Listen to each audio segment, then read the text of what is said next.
Krishna, Hare Hare, Hare Rama, Hare Rama, Rama Rama, Hare Hare,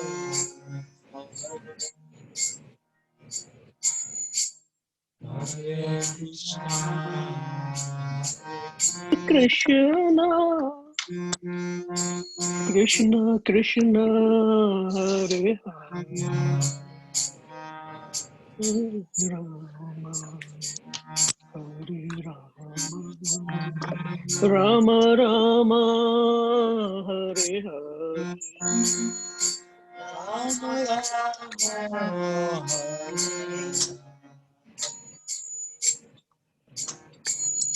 Hare Krishna, Hare Krishna,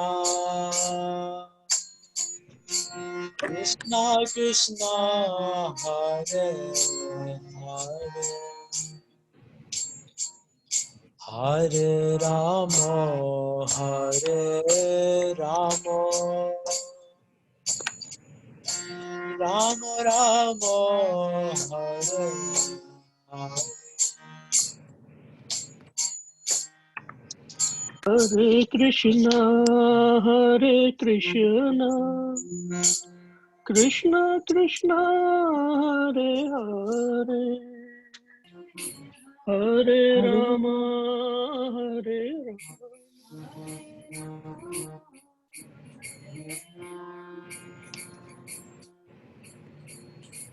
Rama Rama Hare Rama. Hare Krishna, Hare Krishna, Krishna Krishna, Hare Hare, Hare Rama, Hare Rama, Rama Rama, Hare Hare, Hare Krishna, Hare Hare Krishna, Krishna, Krishna Krishna, Krishna, Hare Hare,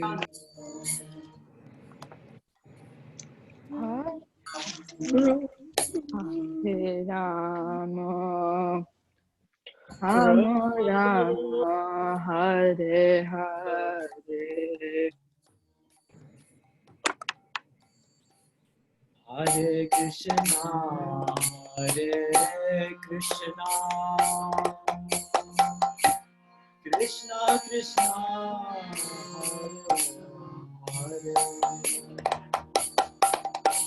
Hare, Hare Rama, Hare Rama, Rama Rama, Hare Hare.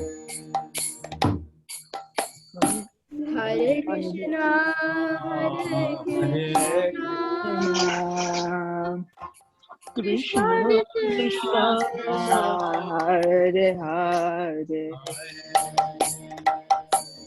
Hare Hare Rama, Rama, Hare Hare Rama, Rama, Rama Rama, Hare Hare Hare, Hare, Hare Krishna, Hare Krishna, Krishna Krishna, Hare Hare,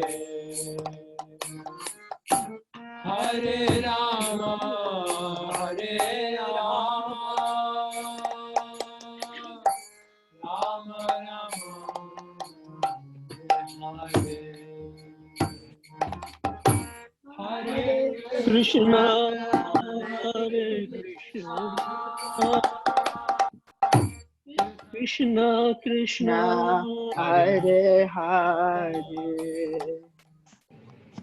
Hare Hare Rama, Rama, Hare Hare Rama, Rama, Rama Rama Hare Hare Hare Krishna Krishna Krishna Hare Rama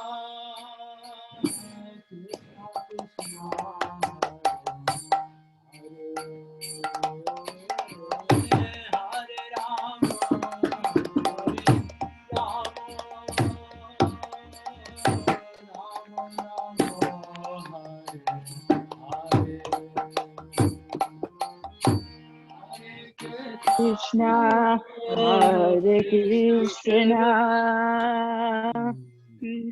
Krishna Krishna Hare Hare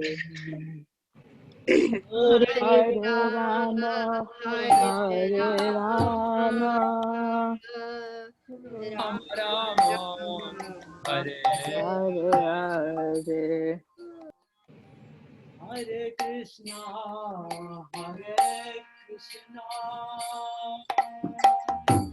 Krishna Krishna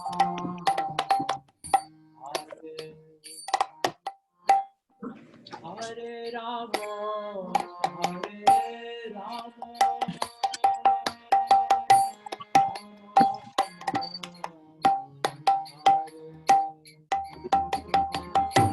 Hare Krishna Hare Krishna Krishna Krishna Hare Hare Hare Rama Hare Rama Rama Rama Hare Hare Krishna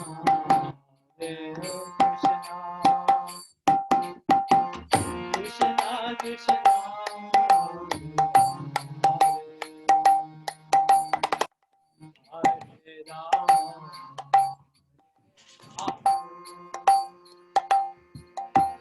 Rama Rama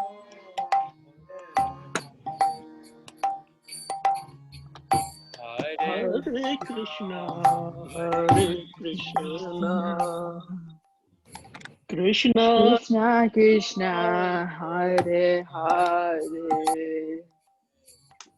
Hare Rama Hare Rama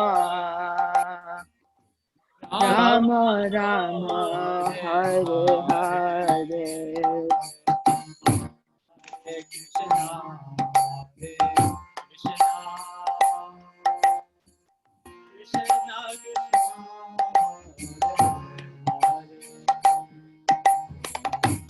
Hare Rama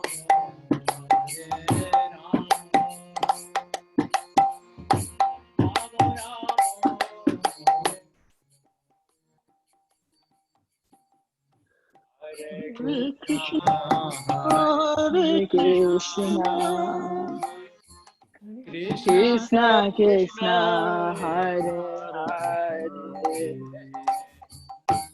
Hare Rama, Rama Rama Rama, Rama Hare Hare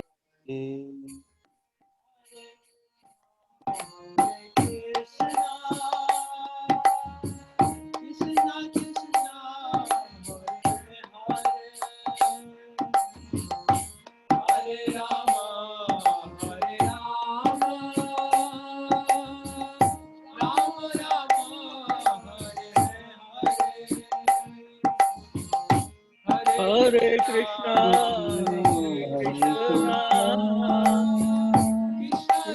Krishna, Hare Hare,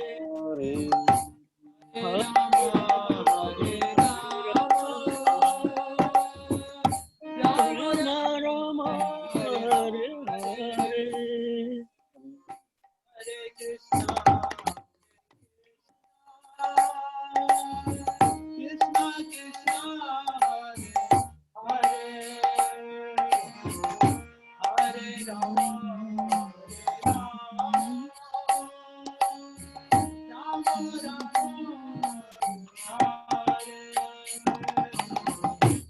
Hare Krishna Hare Krishna Krishna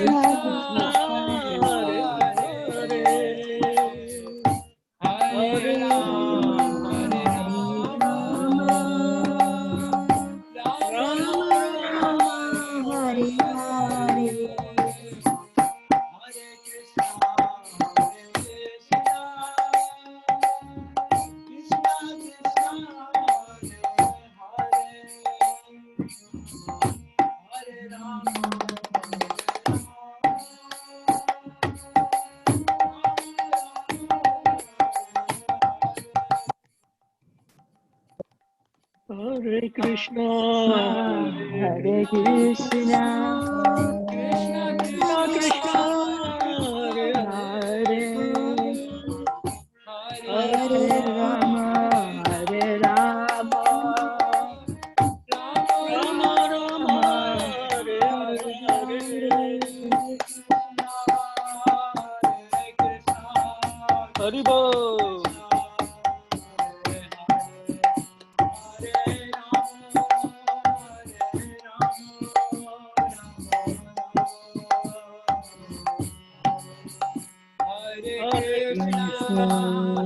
Hare Krishna, Krishna Krishna, Hare Hare, Hare Rama, Hare Rama, Rama Rama Rama, Hare Hare.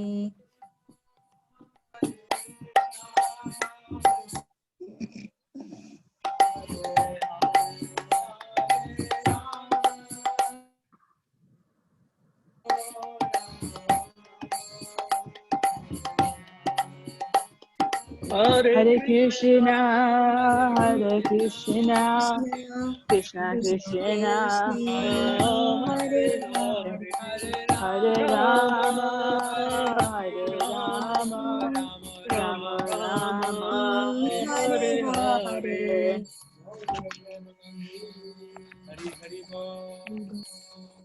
Hari Bol.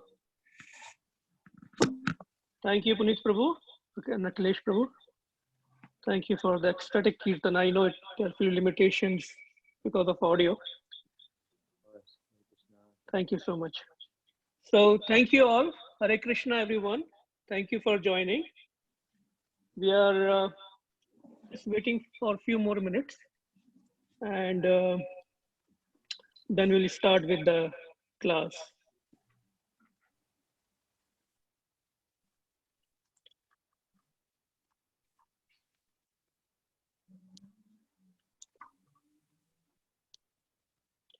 Maybe we can continue with little more kirtan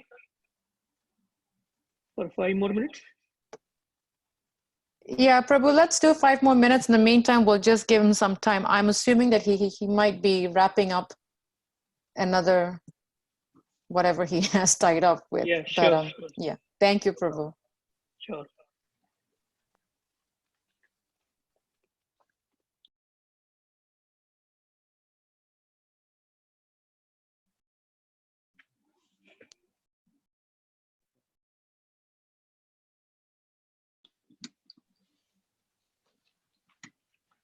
So, Puneet Prabhu, you're still there. You can continue, or we can have somebody else. Let's see.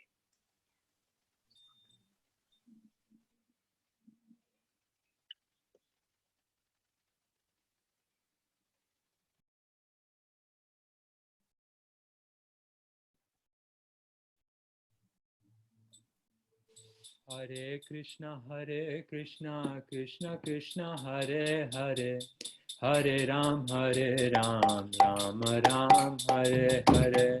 Hare Krishna, Hare Krishna Krishna, Hare Hare, Hare Ram, Ram Ram, Hare Hare Hare, Hare Krishna, Krishna Krishna, Hare Hare, Hare Ram, Ram Ram, Hare Hare.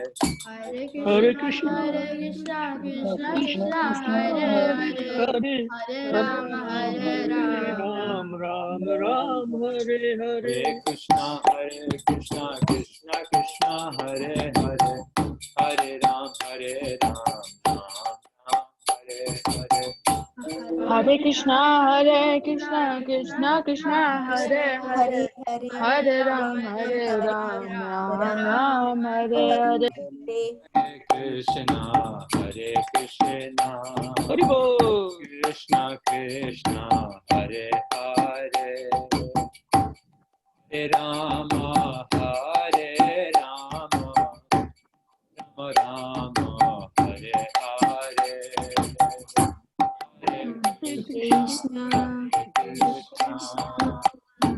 Krishna Krishna, Hare Hare, Hare Rama, Hare Rama, Rama Rama, Hare Hare. Hare Krishna, Hare Krishna, Krishna Krishna, Hare Hare, Hare Rama, Hare Rama, Rama Rama, Hare Hare. Hare Krishna, Krishna Krishna, Hare Hare, Hare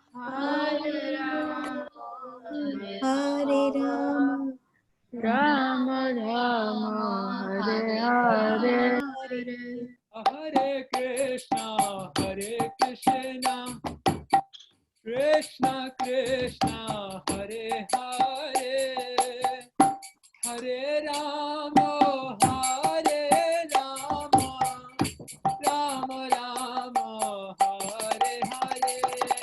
Hare Krishna, Hare Krishna, Krishna Krishna Krishna, Krishna, Hare Hare Hare, Hare, Hare Rama, Hare Rama Rama, Rama, Rama Rama Rama, Hare Hare Hare, Hare Krishna, Krishna Krishna, Hare Hare, Hare Ram, Hare Ram, Hari Bol.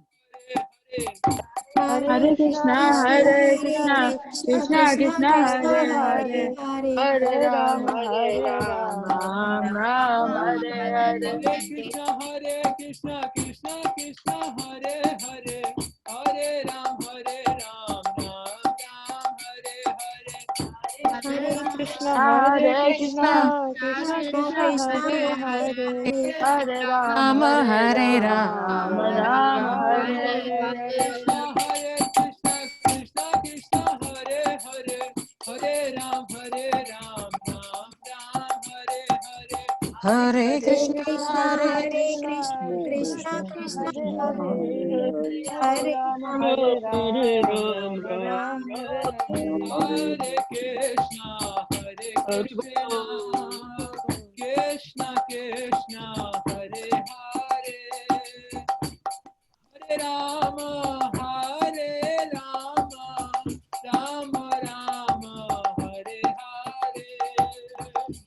Hare Krishna, Krishna, Hare Hare Krishna, Krishna, Krishna Krishna, Hare Hare, Hare Hare Hare Rama, Hare Rama, Rama Rama Rama, Rama, Hare Hare Hare. Krishna, Hare Krishna, Krishna Krishna, Hare Hare, Hare Rama, Hare Rama, Rama Rama, Hare Hare. Hare Krishna, Hare Hare Krishna, Krishna, Krishna Krishna Krishna, Krishna, Hare Hare Hare, Hare, Hare Hare Rama, Rama Rama Rama, Hare Hare. Radhe Radhe Radhe Govinda, Radhe Radhe Govinda, Radhe Radhe Radhe Govinda, Radhe Radhe Radhe Govinda, Govinda, Radhe Radhe Govinda, bolo. Radhe Radhe Radhe Radhe Govinda, Govinda, Radhe Radhe Govinda, Radhe Radhe Radhe Radhe Radhe Govinda,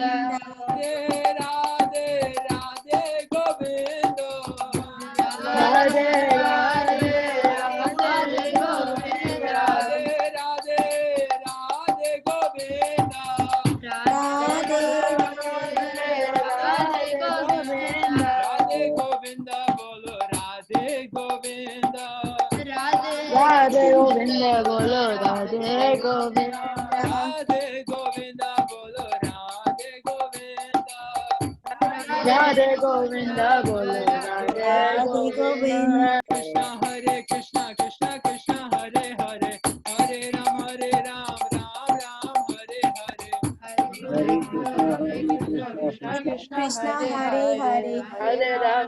Ram Ram Ram Hare Hare. Hare Krishna, Krishna Krishna, Krishna Hare Hare Hare, Hare Rama, Hare Ram Ram, Ram, Ram Ram, Hare Hare. Hare Krishna Krishna Krishna Hare Hare Hare Ram Ram Ram Hare Hare. Krishna Hare Krishna, Krishna Krishna, Hare Hare Rama, Ram Ram, Hare Hare. Hare Krishna Krishna Krishna Hare Hare Hare Ram Ram Ram Hare Hare. Hare Krishna, Krishna Krishna, Hare Hare Rama, Ram Ram, Hare Hare. Hare Krishna Krishna Krishna Hare Hare Hare Rama Rama Hare Hare. Hare Krishna, Krishna, Krishna Krishna, Krishna, Hare Hare Hare, Hare Rama, Hare Rama. Rama. So today we are very fortunate and blessed to have His Grace Anuttama das prabhu with us on this Zoom call. Prabhuji is not new to us. He has visited Reading and Harrisburg quite a few times before and blessed us with his association. His Grace Anuttama das Prabhuji is a senior disciple of ISKCON founder Acharya. His Divine Grace A.C. Bhaktivedanta Swami, Srila Prabhupada. Srila Prabhupada ki jai. So I will just take a minute, although I'm not qualified to say anything about Prabhuji, but I will just give a brief introduction and take a minute. Prabhuji has served, he's actually currently serving ISKCON as Director of Communication. It's a big responsibility, very, very great responsibility. He has served as ISKCON GBC member since 1999. And he is currently GBC of USA Northeast region, including us. So anyone have any question about what GBC is, feel free to ask after the class. It's very important to know. And he has served as president for many temples in USA, Denver, Colorado, Washington. And he's also founder of the Vaishnav Christian Dialogue in Washington, DC. I believe, and if my information is correct, it was founded more than 20 years back. So it's a great initiative on behalf of ISKCON. And he also serves as the board of religions for Peace USA. And last but not the least, he is also a trustee of ISKCON's Bhaktivedanta College. And he travels extensively and to conduct many seminars on communication and leadership in the spiritual field for ISKCON and many other non-profit organizations. So there is a lot more to say, but I'm trying to keep it short so that we can hear more from Prabhuji. And so let's welcome His Grace Anuttama das prabhu with 3 Hari Bol. Thank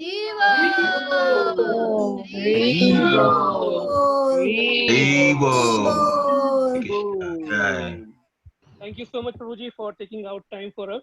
And I will hand it over to you now. Thank you so much. Well, thank you for inviting me. One thing is, Prabhu, dear Christopher, I'm looking at your screen, which is looking at me, and I'd rather look at all of you than me. Is there some way you can adjust that? I will try, yeah. Thank you, Prabhu. I have to look at myself all day long. I'd much rather look at all of you. Okay. So if you can click on the, there is a view, we can speaker view or gallery view. I can at least, I can see, I can see most of the devotees, at least a few across the top. So that's good. I also opened the chat box. So if you have some questions, I'll be happy to take those. I probably will not interrupt whatever the flow of my comments are, but at the end we can take those questions either in the chat or by raising your hands or whatever you like to do. So let's see. Okay, now I'm seeing your screen again, but I'm looking at me again. I'm really, I'd rather see you. Okay, that's good. I can see at least a few of the devotees. Somebody has a beautiful lotus flower as a symbol, which is very attractive. Maybe that's their plan when they go to the spiritual world. They want to be a lotus flower and offer themselves to the Lord. I'm not sure Re-roll. the symbolism there, but anyway, thank you all for having me. As we all know, we've all been locked down for some time, so I haven't been to Pennsylvania and to Reading in particular, Harrisburg, in quite some time. But I'm very happy to know that you're all getting together, taking advantage of these Zoom conferences. It's wonderful that actually devotees around the world are doing so. And you can link in now with, you know, what's going on with the Reading and different classes being put online and different seminars and conferences and discussions all around ISKCON. So take advantage of those. Those are a good thing. So it's very good to be with everybody. We all know these are difficult times. We're going to be reading into verse 424 in a few minutes, but just a little bit of a preamble. I was thinking that, you know, we're all probably following the media to some extent or the other. And I think now the death rate in the United States is over 80,000 people. It's a very, very difficult time. We've all been experiencing lockdown. I'm not sure. Is Reading in a red or green or yellow area right now? What are their plans there for opening up? It's in red, Prabhuji. Red zone. Yeah. Washington, D.C., where I'm also in red. There's a lot of things going on with different governors. We know some are saying open, some are saying close. So we're all very much affected and impacted by this, some more than others. I just learned yesterday the president of the Mumbai temple, Juhu Beach, Berks Prabhu, is very ill with COVID-19, and he's in the hospital at this time, and we pray for his recovery. Some of us may have friends or family members, of course, that have gotten sick, and some people we know have passed away. Vaishnavas have passed away from this world. So many, many prayers for all of them, that Lord Krishna looks after all of them. And the fact that all of you are here in the midst of this really shows your understanding of the need for some spiritual shelter and spiritual association and spiritual reminders to keep us strong in these times. It's kind of sad because I know one of the things I noticed when they decided what were the essential businesses, one of them was to keep the gun shops open. And I just was speaking with some devotees yesterday in India, and the Indian government has decided, or did decide maybe some time ago, that one of the essential places to keep open was the liquor shops, because, you know, people, they take shelter in these things. And we also know that social workers and people concerned about the families and children, they're very concerned that the number of domestic violence and child abuse and things like that, that also goes up when people are under stress. So instead of that, we're coming together to be with each other virtually, to hear about Krishna, to chant, and to remind ourselves about spiritual perspectives and spiritual solutions. So we're all fortunate to be able to do that by Prabhu's mercy, and all of you are very wise, and I'm very grateful that you're there. So before we go to this verse 424, just a little bit of additional background. I was thinking in preparation for the class, the whole world now is in crisis, and Arjuna was also in crisis. The Bhagavad Gita is a book about crisis and for people in crisis, and it's a manual what to do when in crisis. Like today, the parallels are there. What is the count now around the world? Some more than 250,000 people, I believe, have died from this pandemic. I mentioned the United States, it's over 80,000 people alone just in the United States. In the crisis that Arjuna faced, he knew if this war goes forward, not a part of millions, but many millions of people will die. And not a question mark over when and how long, but within a period of a few days, they will all, or most of them certainly, will be killed.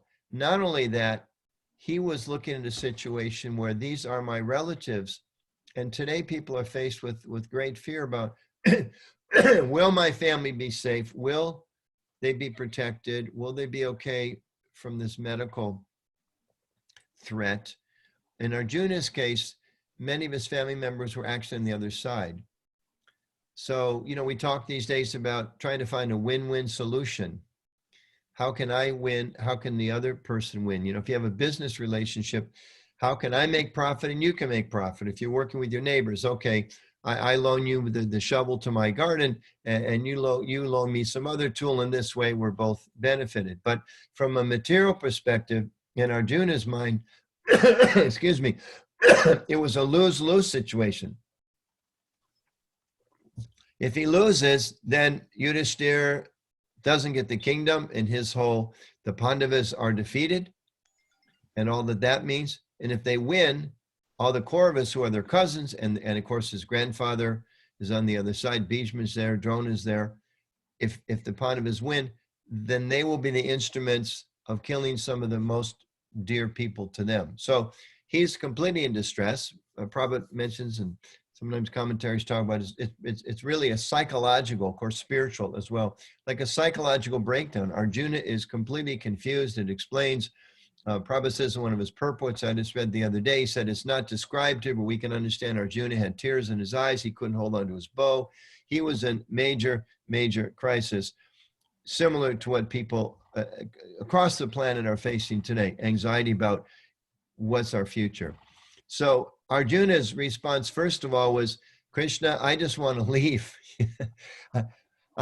He's driving me in the middle of this battlefield. And then when he saw who was there, he said, I should just quit. I just go to the forest. I don't want to be a part of this. And then he realized that even that wasn't a solution, that thinking he could just escape wasn't a solution. He needed something deeper. And therefore he asked Krishna, please, you enlighten me. You tell me what I'm supposed to do. So the whole Bhagavad Gita, 5,000 years ago, and 1,000 years ago, and 100 years ago, and 10 years ago, and today, is a book for all of us about what to do when we're facing a crisis. So in this way, the book, the Bhagavad Gita, and the whole spiritual culture and teachings behind it are extremely appropriate for today. So let's keeping that in mind, let's read today's verse, and then we'll discuss a little bit. I'll share some thoughts, and then we'll open up for some comments and questions from all of you. So, oh good, there it is. Okay. Oh, you got the whole thing? I didn't have to look at my hard copy. I can just read it off the screen. Fantastic. All right, so maybe I'll say it, and then you can all repeat it once. How's that? Brahmarpanam brahmahavir brahmagno brahmanahutam brahmaiva tena gantavyam brahma karma samadhina. You all want to say it together once? Sure, Devi.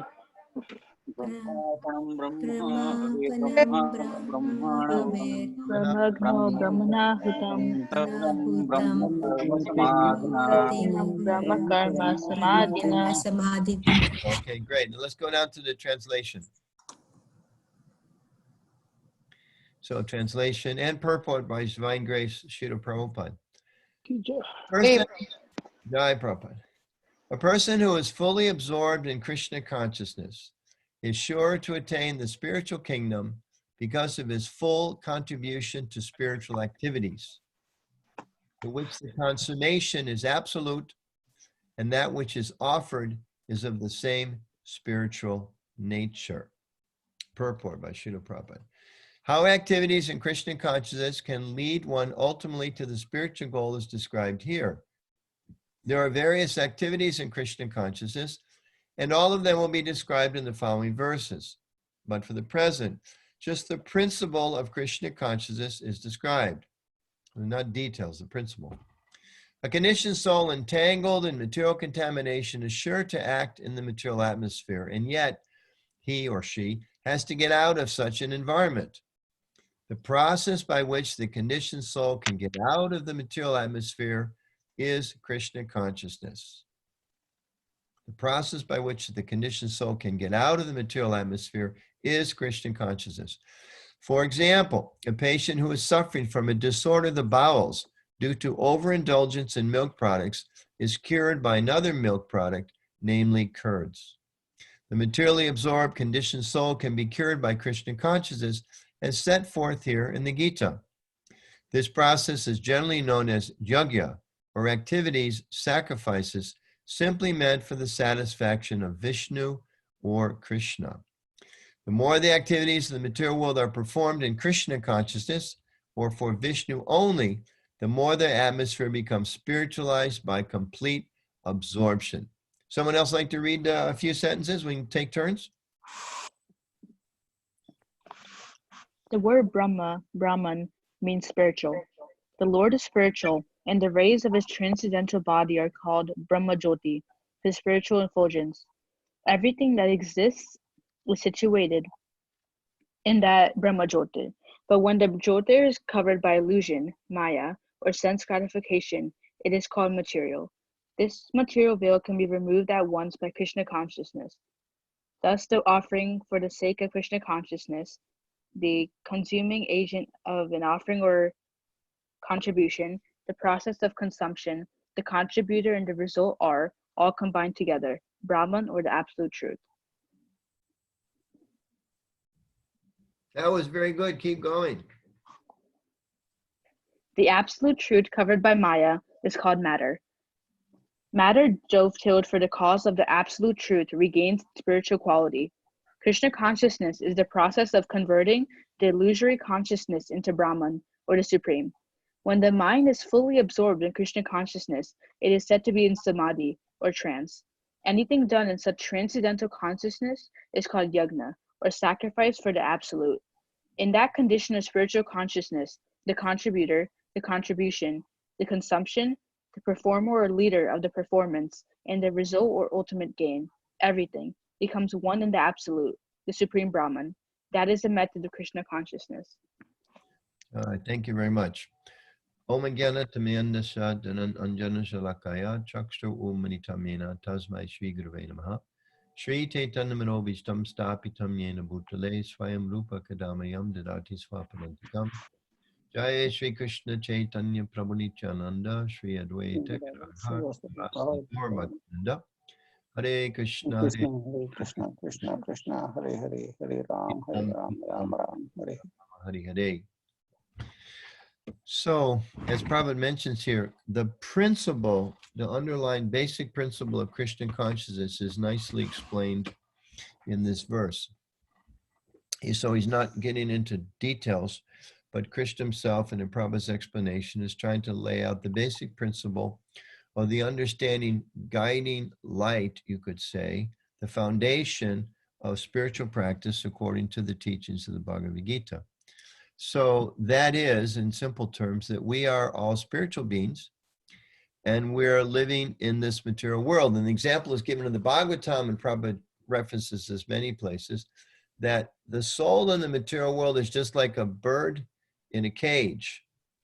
And the bird living in the cage may think that he's quite comfortable, and Prabhupada explains even you can have a golden cage, but it's still a cage. A cage is not a nice place.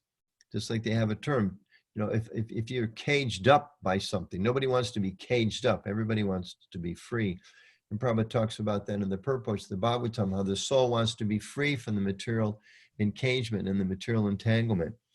So, and in the example further he gives, even if you take nice care of the bird cage, if you polish the cage and you clean the cage regularly and do all these things, but you don't feed the bird, then the bird will never be satisfied.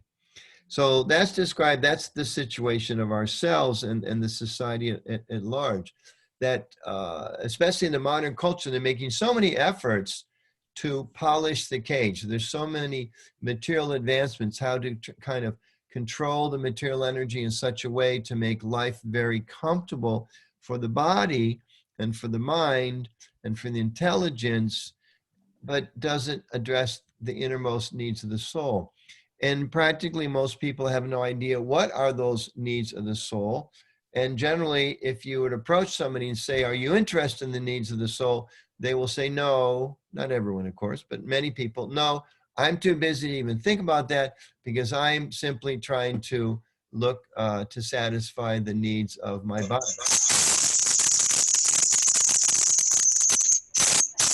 Oh, no. Maybe everybody can make sure that you're muted. Okay, good. Today I had a conversation, and part of it was very sad, with a devotee from some part of the world, don't need to mention the details, who was explaining that she gave birth to a child with some serious birth defects, and her child died before its first year. And it was very sad to hear her explain this. And she also mentioned that the impetus from this very painful situation of trying to care for this child is what led her to Krishna consciousness.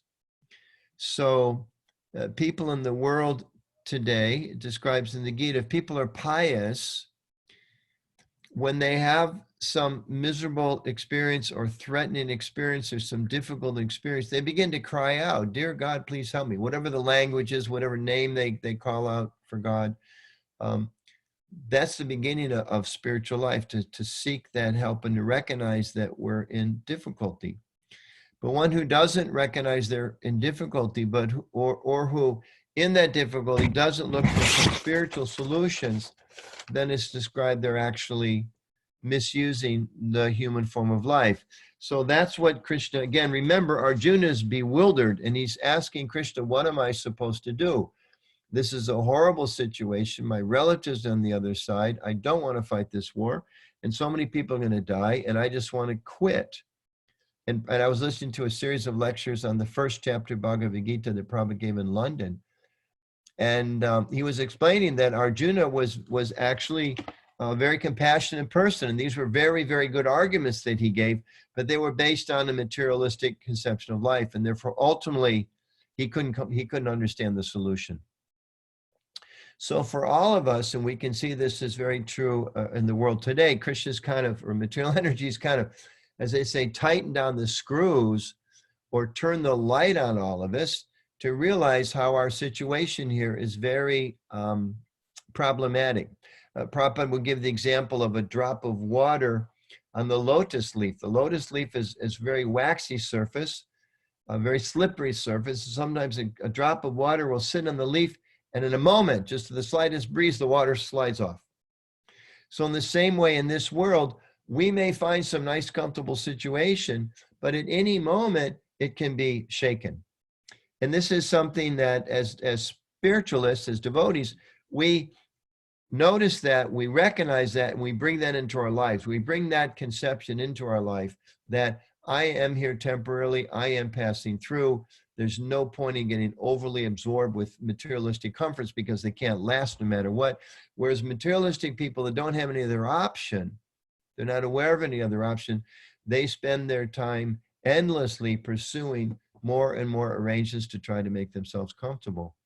And even as Lord Buddha described in his original initial teachings, the world is a place of suffering. There's an American author, M. Scott Peck, wrote a series of books about how to deal with the pressures of life. He changed that a little bit. He said life is difficult. I think he thought that maybe people in a Western frame of mind wouldn't be able to deal with the statement that the world is suffering. Dear Krishna Prabhu, can you adjust the screen? I'm not sure. Maybe put some other image there now. I'm not sure. It's whoever moves or whoever. It's not a very. I don't know what everybody else is looking at, but it's a little distracting. I don't know if you're there. Hopefully you can hear me. You do what you can do. Okay, so back to the topic. So Lord Buddha said life is suffering. Modern people are also understanding life is suffering. So the questions are how to resolve this. And again, people are being shocked into either waking up a little bit right now, or sometimes people are becoming more frustrated, more disturbed, taking more shelter of materialistic things, as I mentioned, opening the liquor shops and everything else that's going on. But devotees were understanding it. Krishna is telling Arjuna there's no material solutions, no political solution, no election solution. You can't have more money to make a solution. So how do you resolve? And he's explaining here that you have to somehow connect with the supreme absolute truth, with our spiritual identity, and act in that, and think like that, and learn to feel like that, and learn to desire like that, that everything is connected, not with a materialistic perspective, but with this perspective connected to Krishna. Later in the 9th chapter, very famous couple of verses I'll read, Krishna elaborates the same point further. Yat karosi yadasnasi yajdahosi didasi yat Yat tapashyasi kunteya tat kurushva mararpanam. Whatever you do, whatever you eat, whatever you offer or give away, and whatever austerities you perform, do that, O son of Kunti, as an offering to me. And then 934, Manmana Bhavamad Bhakto Madhyaji Mam Namaskuru Mamma Vaishyasi Yuktvaivam Atmanam Matparayanaha. Engage your mind always in thinking of me, become my devotee, offer obeisances to me and worship me, being completely absorbed in me, surely you will come to me. So same point is being made here in this 4th chapter, that we should learn to do everything in connection with the supreme absolute spiritual energy, which is it's revealed later in the Bhagavad Gita, is Krishna, the supreme personality of God himself. So this is, as Prabhupada explains in the purport, this is a principle that a person who is fully absorbed in Krishna consciousness is sure to attain the spiritual kingdom because of their absorption in these activities. So how to do that is explained in this verse we read from the 9th chapter, that whatever we do, we connect with Krishna. Whatever we do, it should be connected with God. So everyone who's on this call, as far as I know, no renunciates here, we all have a home. So we can spiritualize our homes. We can fill our homes with spiritual art and things that remind us of Krishna. We all like to listen to music. We can spiritualize that music and make sure that it's connected with Krishna. Everyone is eating something. So Prabhupada points out, and we all trying to practice, we all trying to apply, that first, whatever we cook, we should cook things that are nonviolent, things that are vegetarian, and we should offer those things to Krishna before we eat. That whatever in our family gatherings, just like recently there was some online kirtan sangha that went on, and some of them were getting millions of hits. Millions of people were going on to listen to these kirtans, and a lot of it, they were families. There were moms and dads and kids sitting around the fireplace and chanting Hare Krishna. So that is described in the Gita. That's the perfection of our family life, to come together and to hear and chant. I just, when they started opening up here in Maryland, went over to my son's home, and they were having a fire outside in their yard, you know, a log fire, and keeping our 6-foot distancing at that time. Everybody, they were telling Krishna book stories.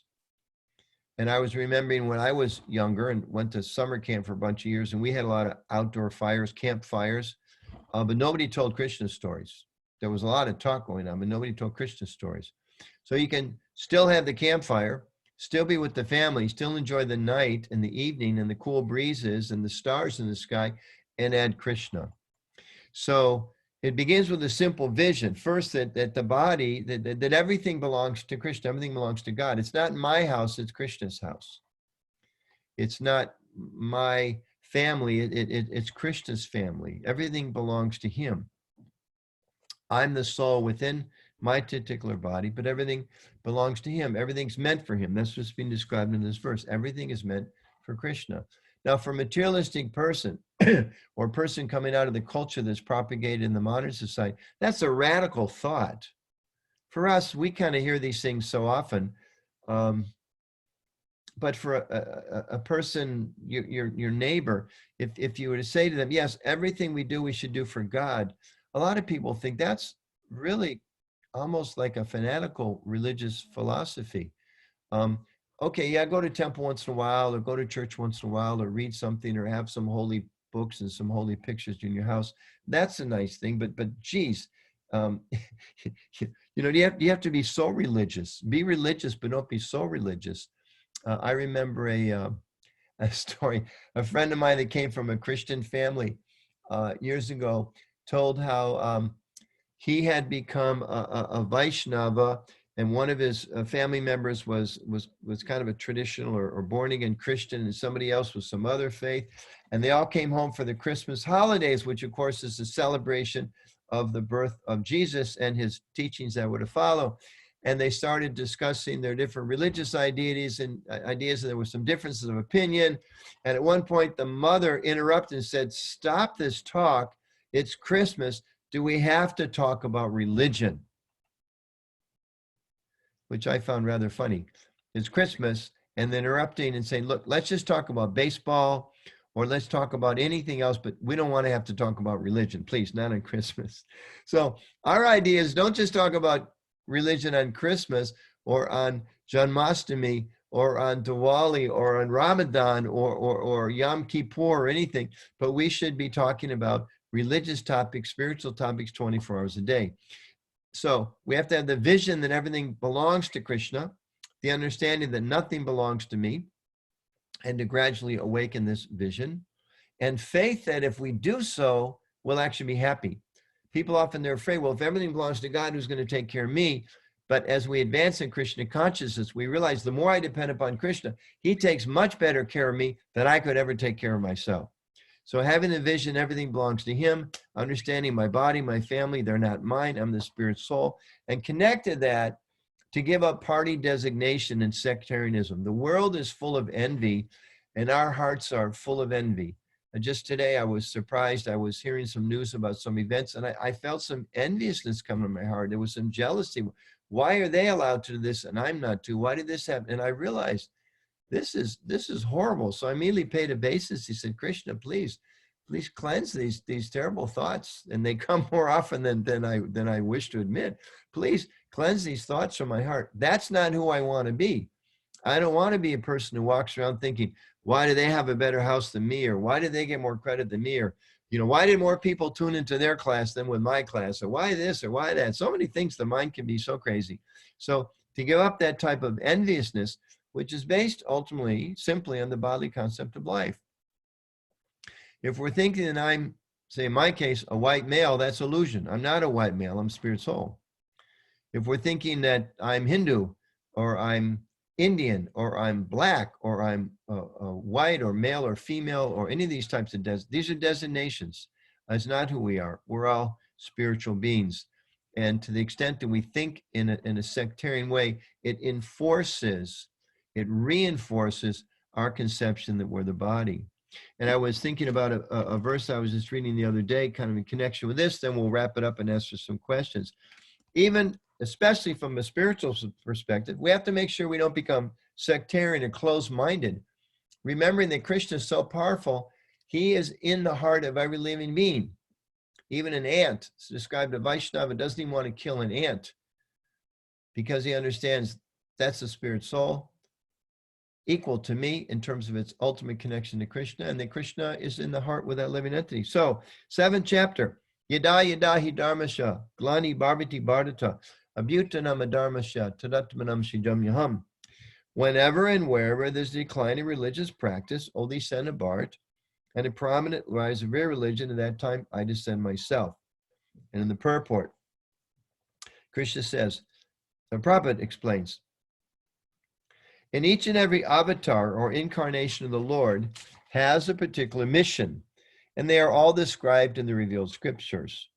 No one should be accepted as an avatar unless he is referred to by the scriptures. It is not a fact that the Lord appears only on Indian soil. He can manifest himself anywhere and everywhere, and whenever he desires to appear. In each and every incarnation, he speaks as much about religion as can be understood by the particular people under their particular circumstances. But here's the main point. The mission is the same. The mission is the same. To lead people to God consciousness and obedience to the principles of religion. Sometimes he descends personally. We understand Krishna has come in speaking to Bhagavad Gita. Prabhupada writes, sometimes he sends his bona fide representative in the form of his son or servant or himself in some disguised form. The principles of Bhagavad Gita were spoken to Arjuna and for that matter other highly elevated persons because he was highly advanced compared to ordinary persons. 2 + 2 = 4 is a mathematical principle true both in beginner's arithmetic class and in the advanced class. Still, there are higher and lower mathematics, but in all incarnations of the Lord, therefore the same principles are taught, but they appear to be higher and lower in varied circumstances. So understanding that broad-mindedness of a Vaishnava vision, we are practicing to learn to offer everything to him, to use our words for Krishna, to use our bodies for Krishna, to use our minds for Krishna, our house for Krishna, our money for Krishna, our time for Krishna, our families for Krishna, and spiritualize everything we do. And in this way, we gradually realize the fact that I'm not this body. I am connected to Krishna, in my spiritual identity. And one of my very favorite quotes from Prabhupada, as he says, just become Krishna conscious and enjoy life with a thrill at every moment. So I'll stop there. It's been about a half an hour. Thank you for your patience and your listening attentively. And we can open up if there's any questions or comments. And dear Krishna, well, maybe you can open up now so I can see everybody as best possible. And I think that I can see the chat. Yes. Too. Yes, Prabhuji. Yeah. Okay. Should be. Is that better, Prabhuji? That's perfect. Okay. Whose deities are there in the middle of my screen? In the middle of you. One should be Radha Sharath Bihari. That is the temple deity. I recognize them, but it's not. One could be in the yellow, probably they are Radha Madhav. Radha Madhav. From Mayapur. No? I have to get closer to the screen. If I do, my nose is going to be right in the camera, which will not be particularly attractive for any of you. So I'll wait and look at that more closely in a minute. Yeah. Radha Madhav from Mayapur, Prabhuji. Oh, no. Okay, now that's different than the. Okay, I'm looking at a small one. Black Krishna, kind of a yellowish Radharani with her hand up, and like a blue. Yeah, that's Radha Madhav from Mayapur. Yeah, no, this is, but there's a different picture. This one is Radha Madhav, but there's a different one. Radharani has her hand up. It looks like maybe somebody's deities from home or something. Anyway, we can go ahead. Oh, that's Radha Sharath Bihari. That's Radha Sharath Bihari from our temple deity. Okay, in Reading, not Philadelphia. Harrisburg. Harrisburg, yes. Okay. Krishna has his unlimited beautiful forms. So any questions or comments or clarifications? Hare Krishna. This is Prekshit Das. This is about motivation. Oh, gosh, you. Prabhupada, nice to see you at home, safe in your kitchen. So my question is, I'm feeling since this coronavirus situation, I went to a few places, home programs, and I sense a lot of fear in devotees. And Krishna says, Masuchaha. So could you please address this fear that people have with this coronavirus situation? Yeah, I can just share some reflections. First of all, I think anyone who's not feeling some degree of fear is being a little foolish. Because it is a dangerous situation. We met, a lot of people, hundreds of thousands of people are sick globally. Hundreds of thousands of people have died. So it is a fearful situation for us and for our bodies and for our extended network of friends and fellow countrymen and fellow people, participants, global residents. So it's something that we should take seriously. I saw a story about a man of a particular religious denomination who was saying that, God will protect me. And he went out and put himself at risk and went into the public and, God will protect me. But then he got sick because he wasn't cautious and he died. And his family member and friends were kind of in shock. Well, I thought God was going to protect him. So we do know, Prabhupada says that, he quotes that English expression, God helps those that help themselves. So we have to take necessary precautions. Being a Vaishnava means we have to be practical. So we should take appropriate protections as best we can. But we also understand ultimately, I am not this body. I'm the spirit soul within the body. It's just like if somebody gave me a very valuable gift as a present, it's my duty to protect that gift out of appreciation, out of gratitude, to try to use it in a proper way because it has value. Because by doing, I'm honoring the person that gave it to me. Ultimately, I'm honoring God, who's the ultimate giver of everything. And at the same time, if I broke that gift or I lost that gift, I wouldn't kind of shut down in a breakdown. So, okay, it was a gift, but I'm more than that gift. Prabhupada comments, you know, sometimes people get in a car accident and they jump out of the car. You hit me, you hit me. Actually, they didn't hit him, they hit the car. But because they're confused, they're thinking that they're not different from the car. So people are thinking, I am the body. They're overly fearful. So a little bit of fearfulness, a little bit of caution is appropriate. Otherwise, you know, we would be foolish. It's not that we say, okay, I'm going to chant Hare Krishna very sincerely, and I know Krishna's God. I know he's going to protect me, and I'm going to go walk out in a freeway and prove whether or not he's God or not. I mean, that would be stupid and fanatical. So we have to take some practical steps. You know, when we drive our cars, we make sure that we've been trained. And if you have a teenager, you know, to give them the keys to the car because you're devotee and you believe Krishna's going to take care of everything. But you give them appropriate training and words of wisdom, and then you trust Krishna.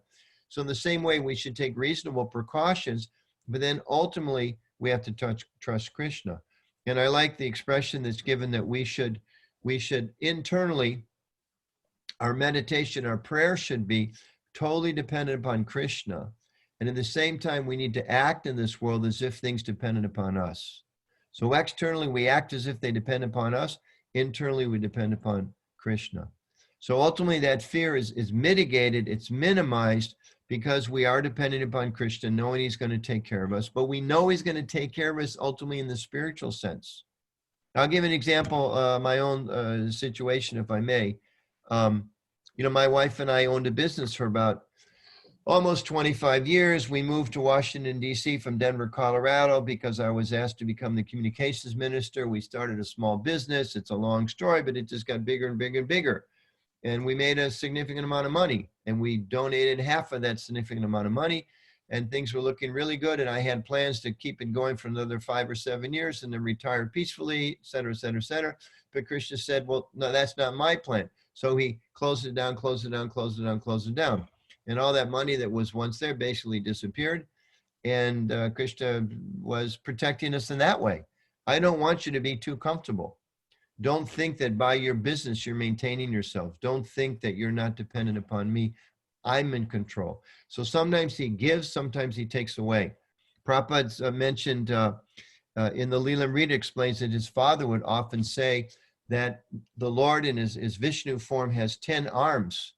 I have 2. With his 10, if he chooses to give me, how much can I take? And with his 10, if he wants to take away, how can I defend? So devotees should simultaneously be very practical and act in this world in a practical way. Prabhupada himself would prescribe medicine for his disciples. You know, he would send them, you know, formulas, how to brush your teeth and how to stay healthy and this and that. He would always sign most of his letters, hope this greets you in the best of health. So that means you have to take care of ourselves in a practical way, but ultimately depend upon Krishna. Is that okay?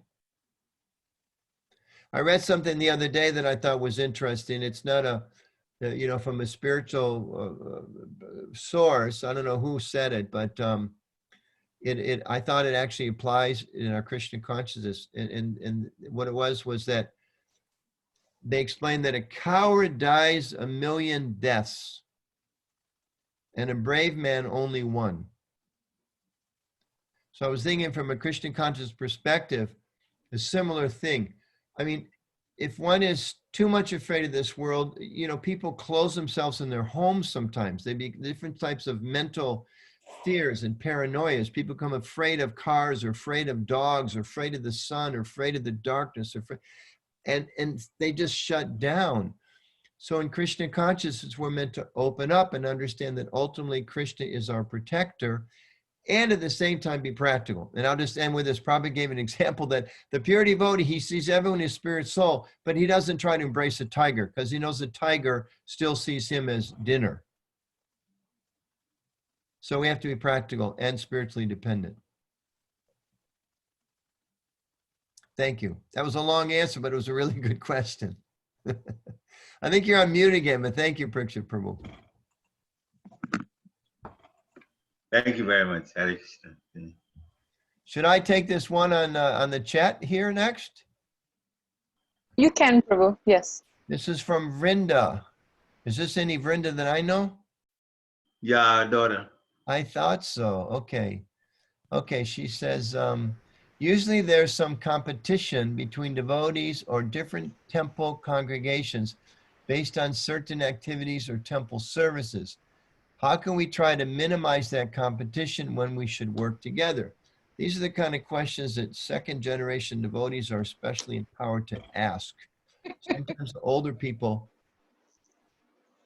we don't ask those kind of questions because we think, well, maybe they're not polite, but younger people are like, hey, you're asking me to give my life to this. So let's, that's a little justification and clarification here. So thank you, Vrinda. A few different angles on that. From the higher sense, Prabhupada welcomed competition. Sometimes he would kind of increase competition. If you read some of the histories, as an example, in the early days when Prabhupada was encouraging his devotees to get serious about book distribution, and he was kind of needling Tamal Krishna Maharaj and Rameshwar Maharaj because there were two very empowered leaders in book distribution about, who's doing better and what are the scores. And so the competition is a good thing. And Prabhupada says competition is also there in the spiritual world. The devotees are competing how to better please Krishna. When it becomes material is when that competition becomes tinged with envy. When it's in the mood of, oh, look what a lovely job she did dressing Radha Madhava. Let me learn from her so I can try to do a similar job or even nicer job dressing them tomorrow. Or in the way that I dress and care for Lord Jagannath. Let me be inspired by. Now, it becomes sectarian or material when it becomes, oh, she or he did well.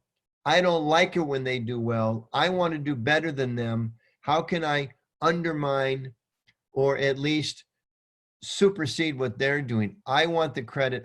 That's when it's a problem. And that's what drives the material world. This country is envious of that country. Sometimes, religions become envious of each other. Cities become envious of each other. Soccer teams become, it gets away from kind of healthy fun to becoming harmful. So that's what we have to watch out for. So that's kind of what your question is addressing, the second type, when it becomes tinged with that separateness. And there's a few things that can be done. First of all, we have to remember, as I mentioned in the class, who owns everything? It's not my temple versus your temple. It's Krishna's temples. And it's not my service compared to your service or my kirtan compared to your. The kirtan is all meant to glorify Krishna. It's all meant to please Krishna. So if your kirtan pleases Krishna, if the purpose of my chanting is to please Krishna, and you're pleasing him also, or maybe more than me, of course, ultimately I can't tell who Krishna is pleased more by, but if you seem to be able to present a more pleasing kirtan, that's wonderful. It's described that Radharani, even Radharani is bringing other gopis, other devotees to Krishna to render service to him. So that's the spiritual mood. The material world is kind of like the king of the hill game. Everybody's trying to get to the top of the hill, whoever gets there first.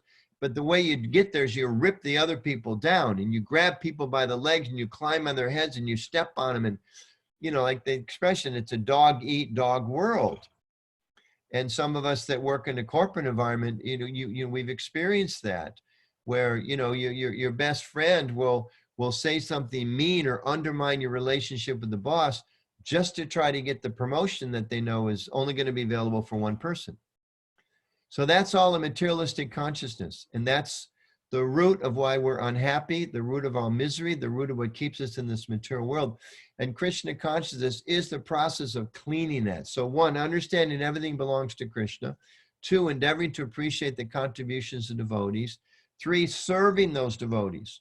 Those people that we feel some kind of competitiveness in a negative way, or we feel this, go and help them do what they do in a practical way. A 4th thing we do is pray to Krishna. When those thoughts come up, stop and say, my dear mind, that's not me. I don't want to be envious. I don't want to be jealous. I don't want to be competitive like that.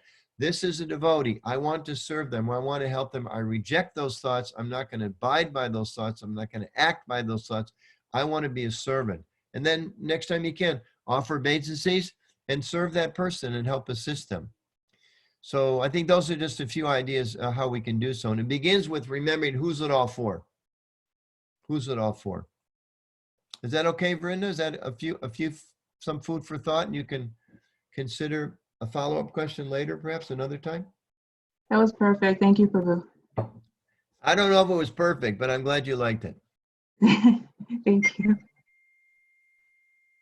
Okay. Other questions? Or? I have a question that it's pretty much piggyback on what Vrinda said and how you ended it about the mind. You were saying just now, how we had to catch our mind and say, Krishna, this is not what I want. This is not the thoughts I want. Please remove it. But sometimes it's a challenge for a person to get to that stage to recognize that the mind is doing that. How can we be aware that the mind is going on its own different tangent, and to bring it back and realize, oh my God, what's the mind is getting envious, it's getting all those negative thoughts. Well, that's what the practice of yoga is about. Any and every form of yoga is actually meant to control the mind. Even the kind of the bodily asanas that people are teaching these days, and oftentimes not thinking there's more to it, that's actually meant to help one control the mind. And certainly japa meditation is meant to help us control the mind, ultimately to just focus the mind on Krishna, but also to let those thoughts just pass by. And the problem is when people are in ignorance, we don't know that I'm not the body, that I'm not the mind. So we think you hit me, or we think I'm angry. How often do we think like that? I was upset about something today. I'm taking a class trying to learn how to do some digital marketing, and I'm not technically inclined at all. So I'm working through what they told me was an easy program, and I did some things that I thought were really good, and then it got deleted or got lost, and I couldn't change the cover on this podcast, and I'm trying to go through, and it says, okay, if you want, you can watch this 30-minute video. I thought, I don't have 30 minutes to watch a video. I need help. Why is anybody there? I just felt completely frustrated. I've come right before the class. So I was like, oh, Krishna, I had to go out and chant a couple of rounds just to calm my mind down. But the illusion is I am angry, but I'm not angry. I'm spirit soul. I am feeling angry. There's a difference. I am angry. I'm feeling, okay, the feelings of anger are now coming through my mind. The feelings of envy are now coming through my mind. The feelings of fear, so as Berks Bhakti was asking, they're now coming, but I'm not fearful. See, we find out something, I'm afraid. No, you're not afraid. You're feeling afraid. You, me, the soul, is completely protected and aware of that because of Krishna, but as described in, because of our connection to Krishna, as described in this verse this evening, Prabhupada says there's this veil of illusion that covers us. It's a veil. So as we go on in Krishna consciousness through chanting, through purifying our lifestyle, gradually the lower modes of nature, their influence begins to wear off, and we become aware of these things more and more and more. So just all part of the process of becoming Krishna conscious. And in the meantime, in our beginner stages that we're all working through, oftentimes we don't realize till we've made a mistake what we've done. And that's when we have to be humble enough to ask forgiveness and to apologize and to offer our respects and obeisances to people that we maybe harmed or we've offended. And that also helps us strengthen our commitment to not make the same mistake again. And a big part of it, Anasuya, a big part of it comes from a willingness to be corrected.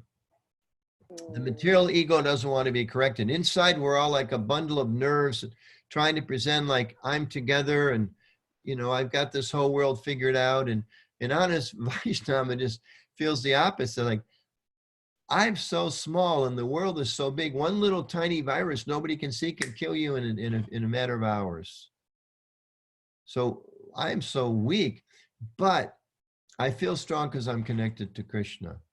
But materialistic sense is, you know, puff ourselves up, and I'm not going to minimize a mistake. Why should I minimize a mistake? It was her fault. It wasn't my fault. You know, devotees like, excuse me, maybe it was their fault 99%. I contribute at least 1%. Let me recognize why my 1%. Let me improve that. Let me apologize for that and rebuild the relationship on the basis of my 1%, not waiting to see, well, you know, he shouldn't have said this or she shouldn't have said that. That's all petty and it's materialistic and it wastes a lot of time. Instead, we should just think there's not much time in this life. Let me use it properly. If I made even the smallest mistake, let me ask forgiveness and let me learn how to do better starting today. Thank you, Prabhu. Thank you. How about another family? We've had 3 questions from one family. Sorry. Hare Krishna, Prabhuji. Yes. Thank you Prabhu. so much for, it's always very inspiring to hear from you. So I had a couple of questions, but I think you just mentioned something and that, you know, created another question in my mind. You just said that time is very short. So I think that's the whole gist of this spiritual life, that we don't really have any time. So why don't we really understand that we know, like when we sit alone and we try to analyze our life, we know time is very less. And we are still trying to make our spiritual life very complex. And although, like you just mentioned when explaining the purport, we have to make it very simple, just dovetail everything in the service of Krishna. So I'm just trying to understand how can we not make it complex in terms of all the bad qualities we have and all the enviousness, jealousy, or anger, or lust, we name it.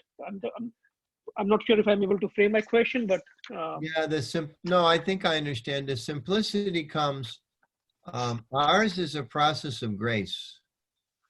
There's many different practices, particularly in our Vedic culture, that are based on my own tapasya, my own, you know, go to the Himalayas and sit in a cave, and my own meditation, all of that. Our process is based differently. Krishna says at the end of the Gita to Arjuna, just surrender to me and I'll protect you. So that's the nature of Krishna. When we come to him, he's ready and more than able to take care of us. And we also understand Krishna came again 500 years ago. His incarnation for this age is Lord Chaitanya. Lord Chaitanya Prabhu says again and again, he doesn't even say surrender to me, then I'll protect. He just says, you know, I'm coming. I'm proactively coming to give you this mercy. So we should be careful that we don't ever become discouraged. You know, it's the example sometimes given. We've all had this experience. You go to clean your house. It doesn't look so dirty, but you figure, okay, I'm going to do a good job. I'm going to pull the couch out from against the wall, and I'm going to open these cupboards. And you start cleaning, and you realize, oh my goodness, this is a lot bigger job than I thought it was. It looked cleaner an hour ago before I started than it does now. But when you're doing deep cleaning, that's part of it, is you're uncovering the dirt, isn't it? So sometimes we may often feel a little bit discouraged. Well, you know, the processes are difficult. I'm not making any progress, or I realize there's such stuff in my heart. But we should always remember that we have the most powerful person, the most loving person, the most merciful person is on our side. It's kind of like if you play for a team and you've got the best coach, and the coach never loses. And not only that coach cares for every single member of the team. He doesn't just care about the team winning, he wants every individual on the team to win. And that's who Krishna is. I mean, we should remember that he's been in our heart. According to the Vedic teachings, we perhaps have been through the whole cycle of, there's 8,400,000 species. That's scary when you look at all the little creatures running around outside. You know, wow, I might have had a body like that. He was with us during all of that. He was with us before we became devotees. And maybe we did some things in the beginning of this life that we're not so proud of. And certainly in previous lives. He saw that, he tolerated that, he waited for that for the opportunity to bring us back to him in this human form of life. So whatever little impediments are there, in one sense, they may seem quite big, but in the ultimate sense, after millions of births, to get a human form of life, to come in contact with legitimate spiritual process, to come in contact with Lord Chaitanya's movement, to be chanting the Lord's name, to be associating with Vaishnavas, we're like so close to pure Krishna consciousness compared to where we came from. We have to be very careful Maya doesn't trick us into thinking, oh, you have this problem, and that you're not going to become Krishna conscious because of that. At the same time, we shouldn't think, oh, I've come so far. I'm so exalted. Look at me. I don't have to work on myself. No, we have to find a balance between humility and endeavoring with some sincerity in Krishna's service, and knowing that we're always dependent upon him, not becoming discouraged, but not becoming proud either. It's a little bit of a razor's edge, probably use that example. But if we keep trying, Krishna's going to help us. And Prabhupada said many times, if you take one step towards Krishna, he takes 10 steps towards us. Those are pretty good odds. I like those odds.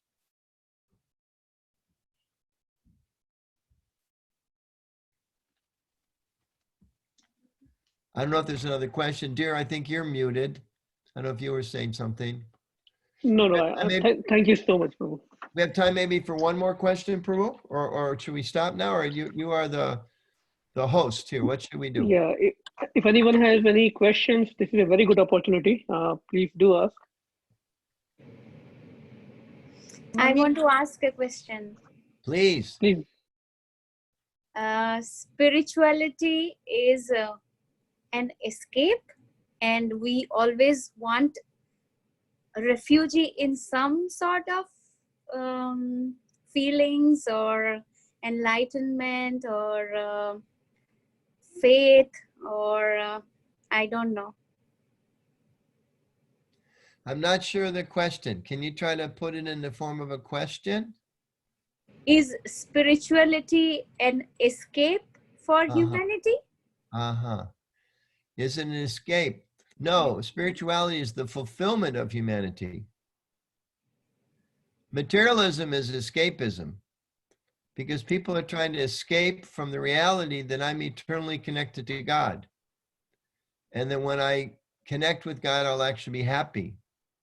So spiritualism, and particularly Krishna consciousness, is fulfilling our full potential.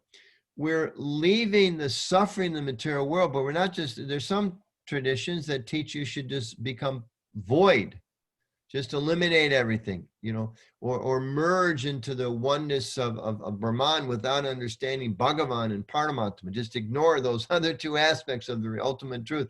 Just give up your personal identity. That comes from frustration through material experience. People, I just want to stop existing. I want to take shelter some teaching or philosophy where I can become part of the void, where I can become part of the one and not have any kind of conception of individuality or relationships because it's too painful. That's escapism. Krishna consciousness probably gives the example, like if you have a number line, you have so many negative numbers, so many negative experiences. So some people just want to come to zero. I want to eliminate, stop all this negativity. Krishna consciousness means going beyond the zero to which is just ending the negatives. That's good. Ending the negatives is good, but we want to experience the positives. So it's kind of like if someone was to say, I can't think of a good example. You could say once, like, he escaped from jail. Well, yeah, okay. I mean, it's got a negative connotation, escaping from jail. But you don't, if you escape, you know, you fall in a well, you're not really escaping from the well. You're actually reconnecting with the world outside the well. So that's what we're trying to do, reconnect with reality. We're not escaping. If people say that, oh, you're just escaping. So, you know, I think someone said, well, you're just escaping. I mean, it depends on where they are, how to best respond to that. But the fact is, if we're escaping from anything, it's birth, death, old age, and disease. That's what we're escaping from. Unhappiness. Someone says, oh, you're just escaping. Yeah, we're escaping. We're escaping from unhappiness. But we're not just escaping. We're teaching others how to be happy. And you can be happy too. They say, oh, you're just escaping. I'm not escaping. I still have a home. I still have a job. I still have my kids. I'm still contributing to society at large. But because I'm purifying my consciousness, or because we're purifying our consciousness, we're actually contributing in a positive way and not just continuing a lot of the negativity that goes on in the world. Ideally, I mean, we all make our mistakes. We can't be overly proud. But at least we're aspiring to do that. We're aspiring to just make positive contributions.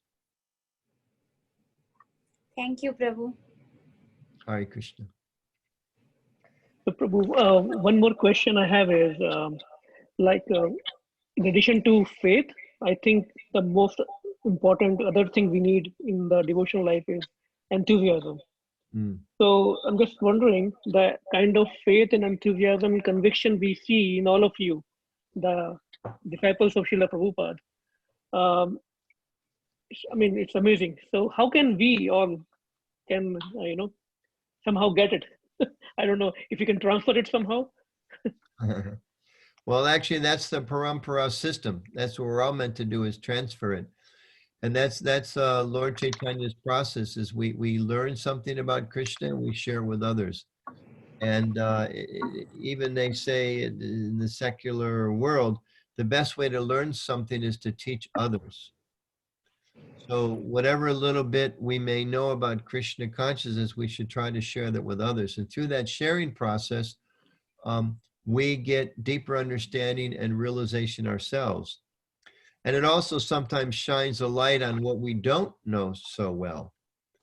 So we may teach something and maybe somebody asks a question, or just in the process of explaining it, we realize, gosh, I'm not really sure what that all means. Then we got to run back and ask some other Vaishnava, or look in the Shastra, what will explain that to me better. I don't completely understand it.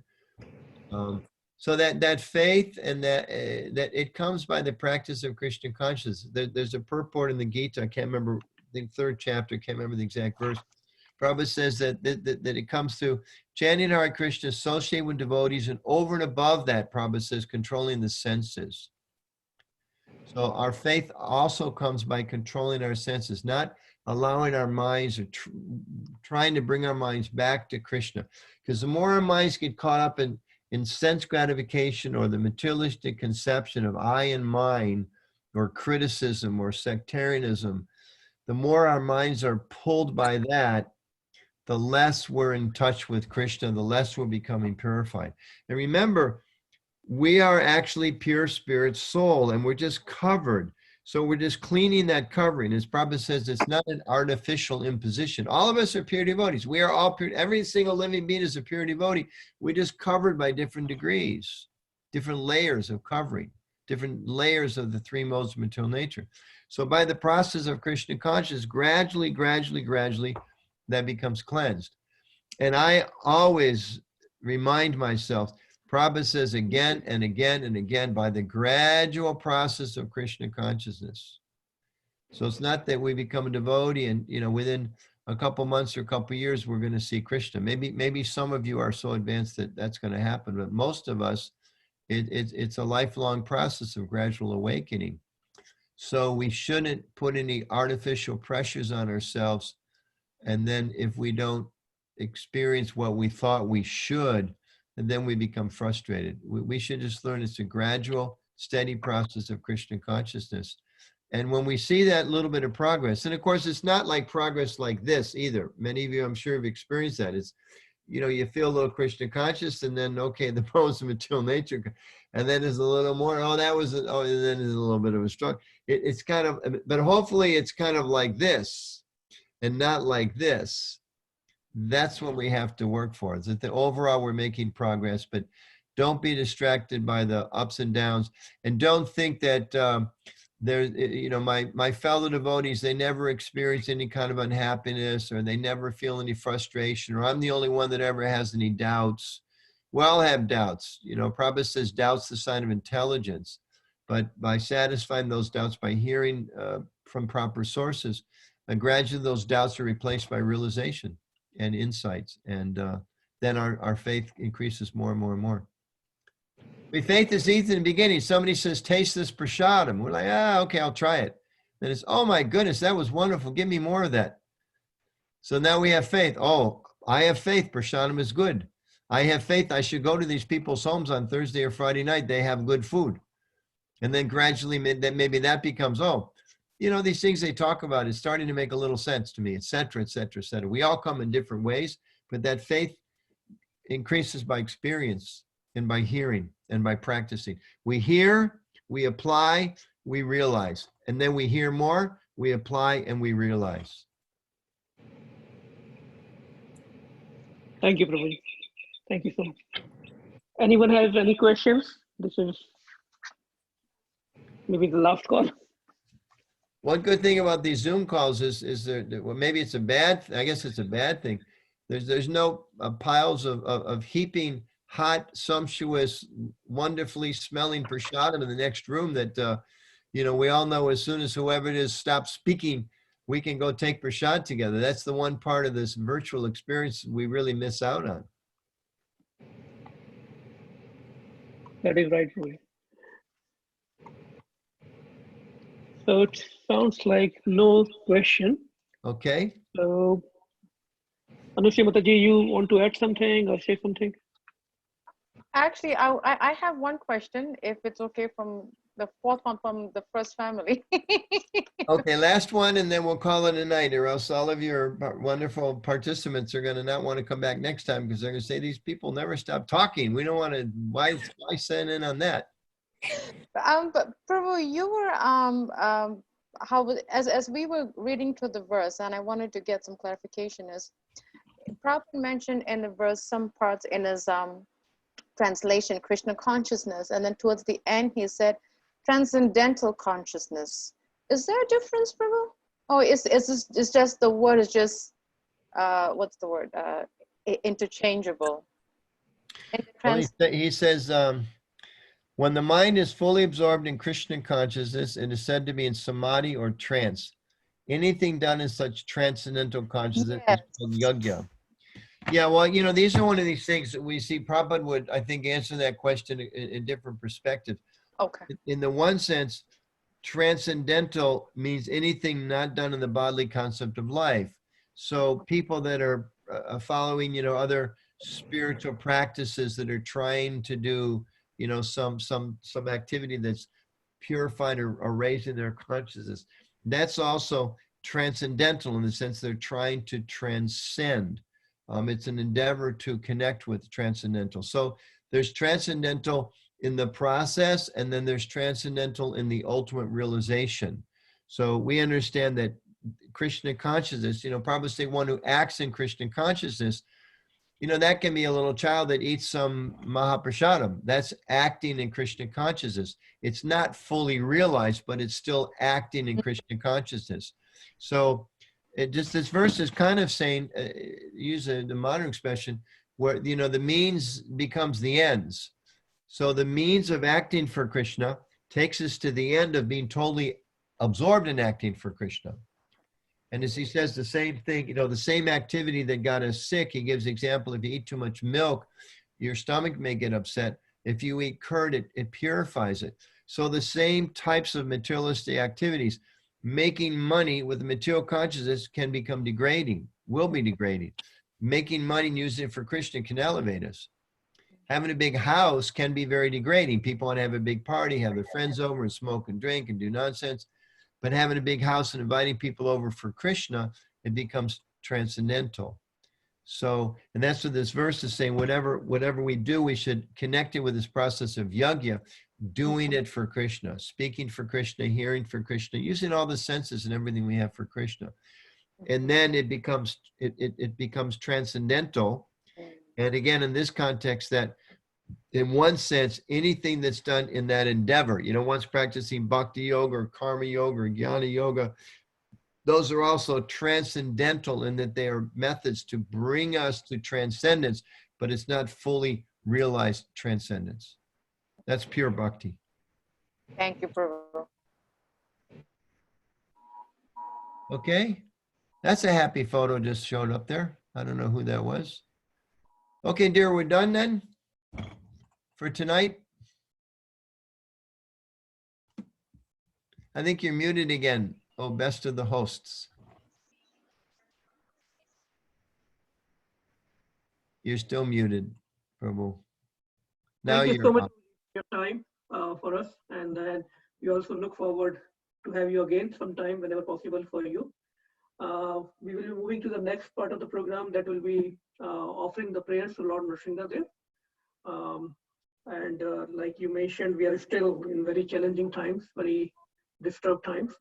So we'll be offering prayers together for everyone, each other, for the whole humanity. So Akhilesh Prabhu, when you are ready, please let me know. We can start the prayers.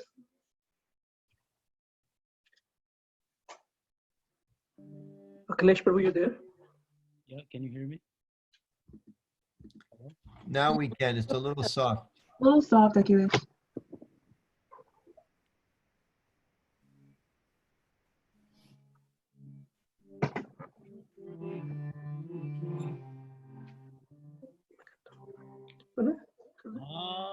Namaste Narasimhaya. Namaste. Narasimhaya.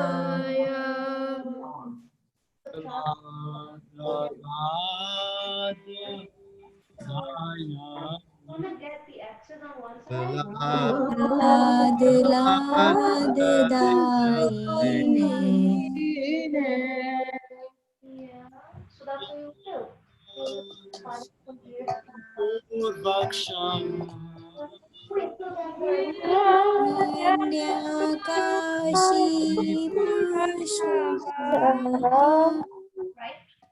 Shivatakana Kalaye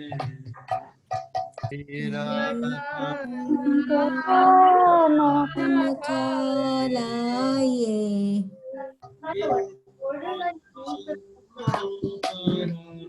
Donarshingo Ito Narsimo Parto Narsimo Yato Yato Yamita Donarshingo Yato Yato Yami Tato Narsimo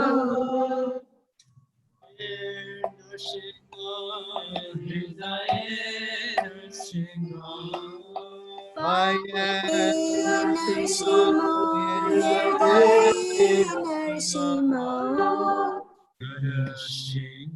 Shingamadi Shara Nam Prapade Narshingamadin Sharanam Prapade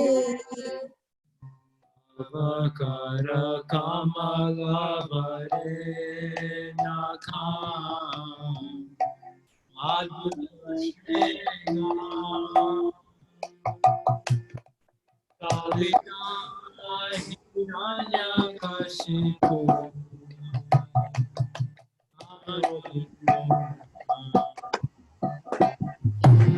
Shamadrina Nare Hari Rupa Jai Jagadish Hare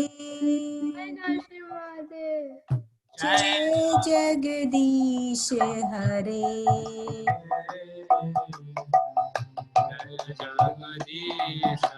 Hare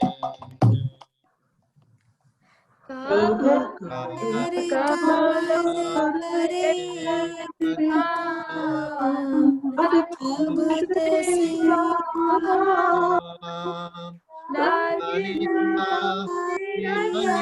Kashipu Anubringa